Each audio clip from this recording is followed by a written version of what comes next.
Hey guys, Matt Gunn here for FlyingGiants.com and RCGroups.com, and in this video tutorial we're going to take a look at a brand new product from Tactic. This is the TTX850 8-channel computer radio. A couple of features about the 850 that sets it apart from the others in the Tactic lineup is that it has a backlit display. It has presets for multi-rotor, presets for fixed wing and helicopter as well. These are great entry-level radios. I think the price on it's about $180 street price.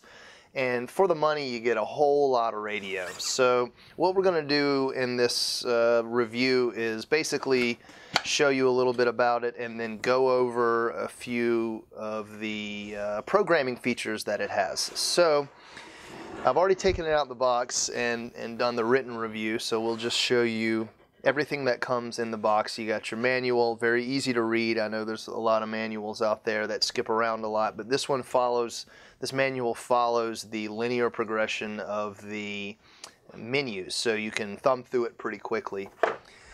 So here we are. You get the TTX850. It's got a 4.8 volt NIMH in it, 1000 milliamps. You get a wall charger with European plugs as well, and you get this lanyard. And I will say that this neck strap is surprisingly softer than any other one I've had, so that's a plus.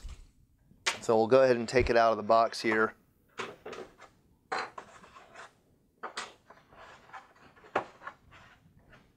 Move this over to the side. All right, so the first thing you'll notice about it is, it's got 10 switches total, 1, 2, 3, 4, 5, 6, 7, 8, one slider 9, and another slider 10.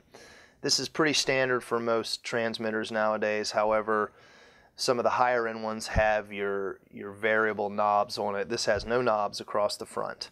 Maybe we'll see that in a future iteration.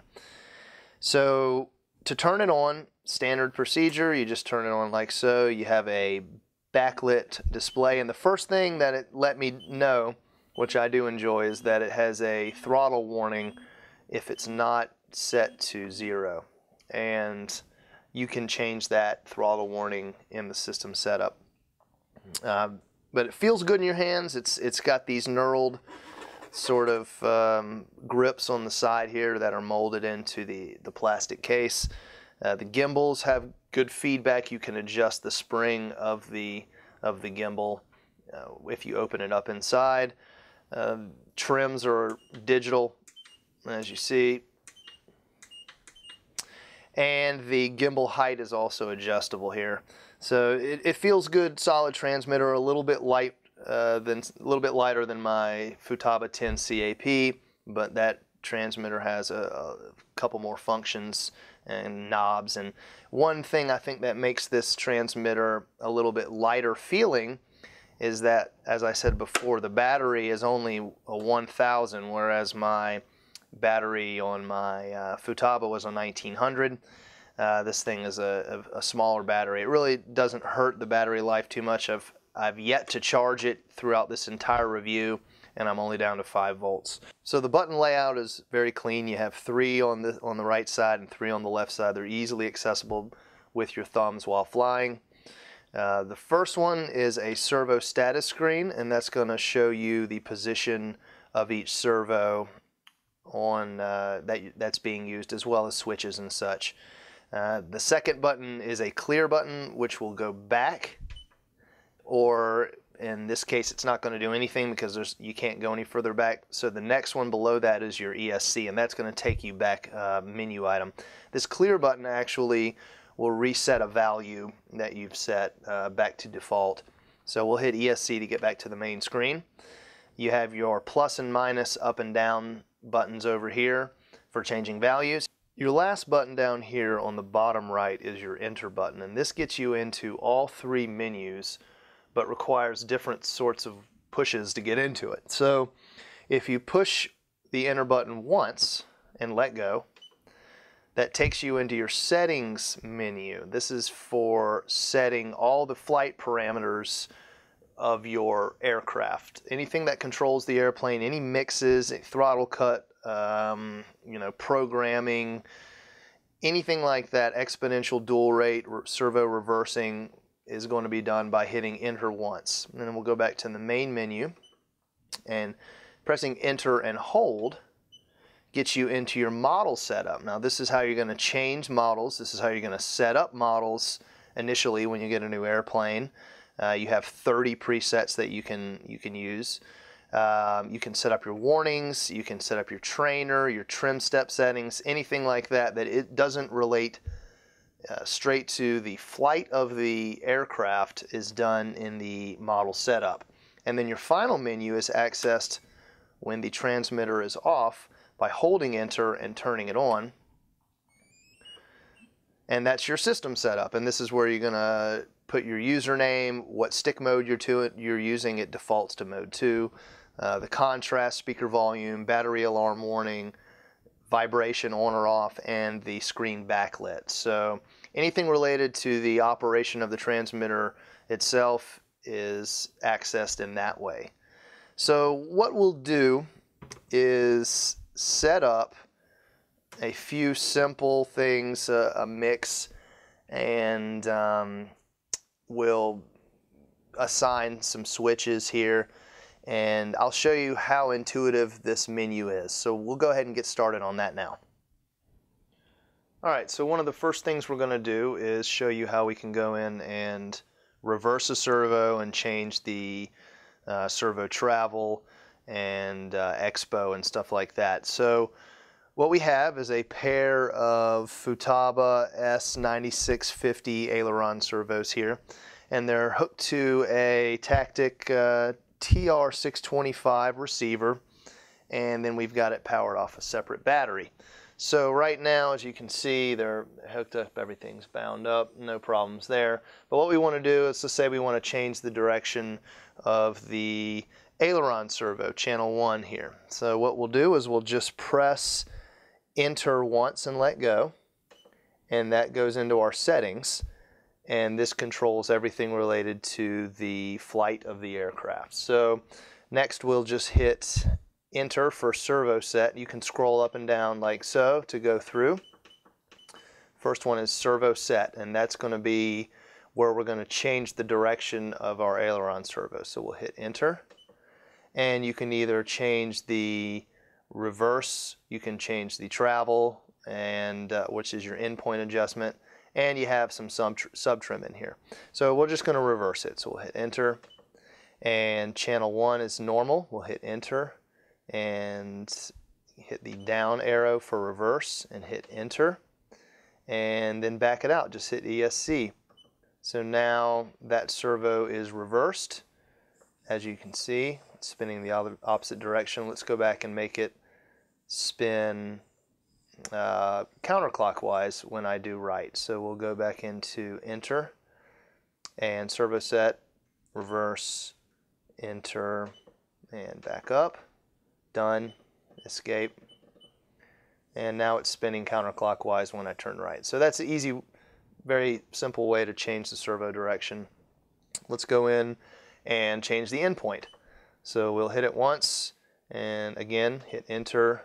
We'll go over to travel and hit enter, and number 1, let's just say we'll change it to, as you can see, it's changing.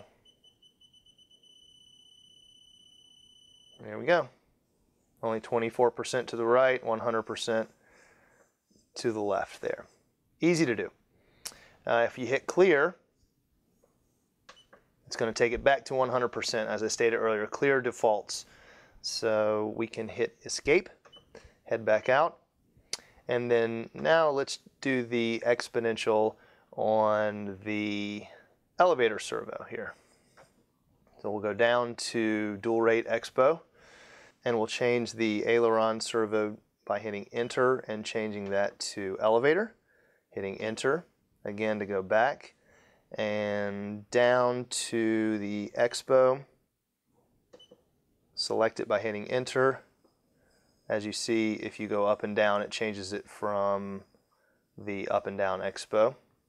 So we'll go ahead and hold it down. That does both of them. Oh, good. So it does both of them equally if you press it like that. There we are.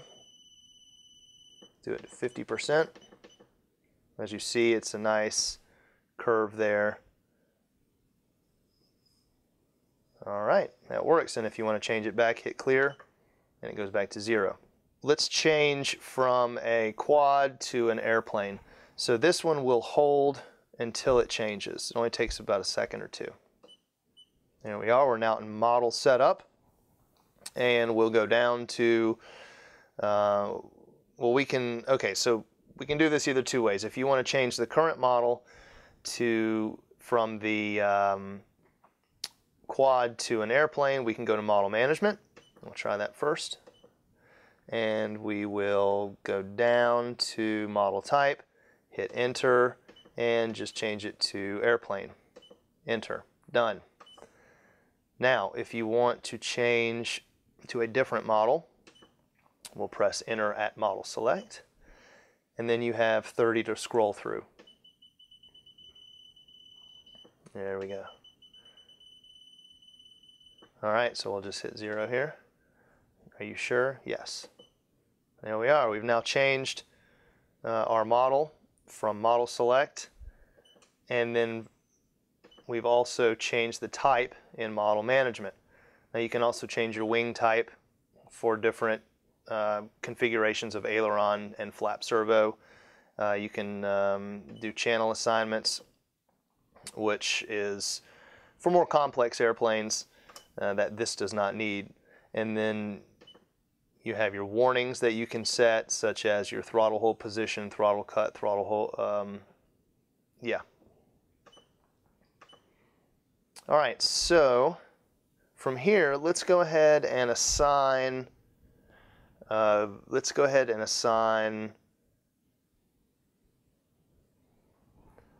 right, from here, let's go ahead and assign a switch to a channel. So what we'll do is hit enter once, and then we'll do channel 5 through 8 set. So channel 1 through 4, obviously, your flight controls and your throttle, and then 5 through 8 can have anything set. All right, input name, we'll just leave it channel 5. We'll input channel 5, and then the name we'll leave it as aux1. And then the control, choose the control switch. Now you don't have to scroll through anything, you can just flip the switch right here. And it says, okay, there we go, we're done. And then we'll go down and offset nothing, speed 100%. All right, so let's see, we'll plug this into channel 5 here.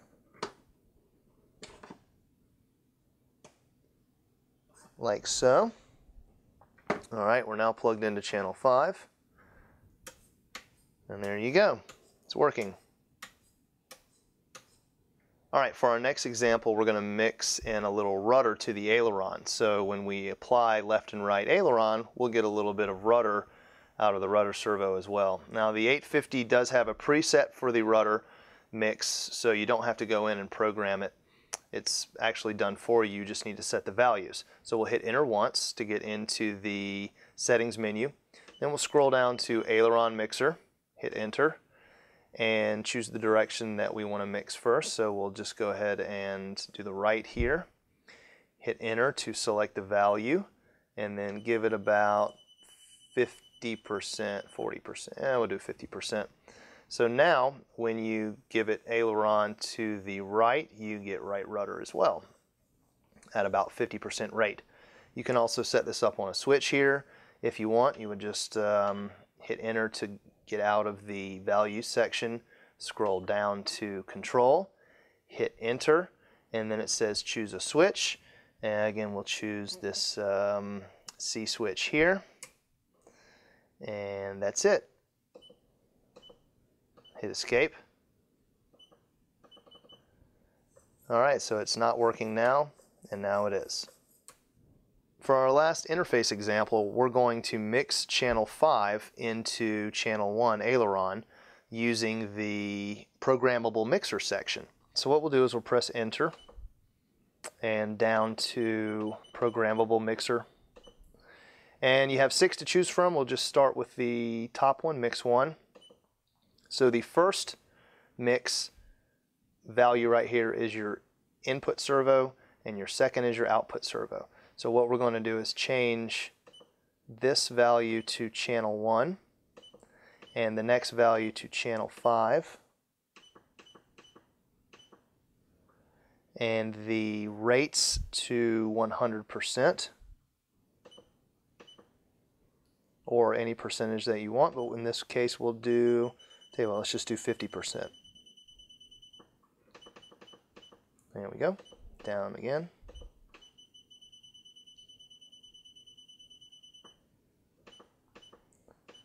Alright, so if we back it up, we can see that the mix is set. Channel 1 goes to channel 5, and we've set it to normal, which means it's not on a switch, it's always going to happen. So there we are. 50% of whatever channel 1 does, channel 5 does. So that's the programmable mixer. You can have up to 6 of these going.